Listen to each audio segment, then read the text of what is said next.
మంత్రాలయం నియోజకవర్గం నుంచి 3 సార్లు ఎమ్మెల్యేగా గెలిచిన ఎల్లారెడ్డి, బాలనాగిరెడ్డి బీసీల ఓట్లతో గెలిచినా, ఇప్పుడు బీసీ బిడ్డ ఎన్నికల బరిలో ఉంటే బీసీలకు ఓట్లు వేస్తే మంత్రాలయం నియోజకవర్గంలో రౌడీ రాజ్యం వస్తుందని ఎమ్మెల్యే బాలనాగిరెడ్డి అనడం సిగ్గుచేటని తెదేపా ఎమ్మెల్యే అభ్యర్థి నల్లగౌని రాఘవేంద్రరెడ్డి విమర్శించారు. సోమవారం పెద్దకడబూరు మండలం పరిధిలోని గంగలపాడు గ్రామంలో జరిగిన ఎన్నికల ప్రచారంలో ఆయన మే 13న పోలింగ్ జరిగే రోజున సైకిల్ గుర్తుకి మీ అమూల్యమైన ఓటు వేయించి అత్యధిక మెజారిటీతో గెలిపించాలని కోరారు.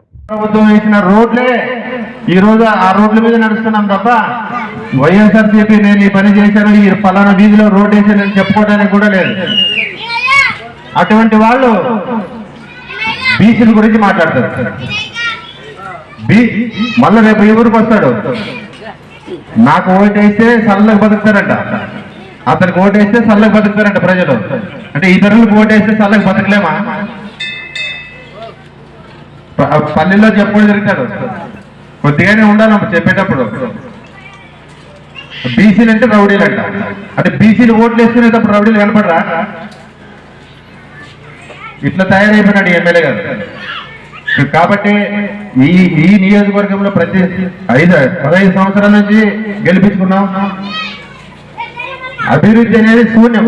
ఫలానా పని శాశ్వతమైన పని చేశానని చెప్పను. చూద్దాం.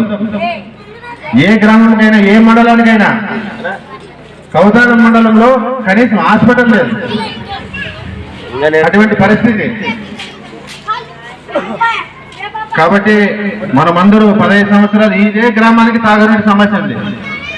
15 సంవత్సరాలు ఒక మండలానికి ఒక తాగునీటి తీర్చడానికి చేత కాదు. ఒక 2 ఎస్ఎస్ ట్యాంకులు కడితే ఈ మండలానికి ఖచ్చితంగా తాగునీటి సమస్య తీరుతుంది. అది ఆలోచన చేయరు.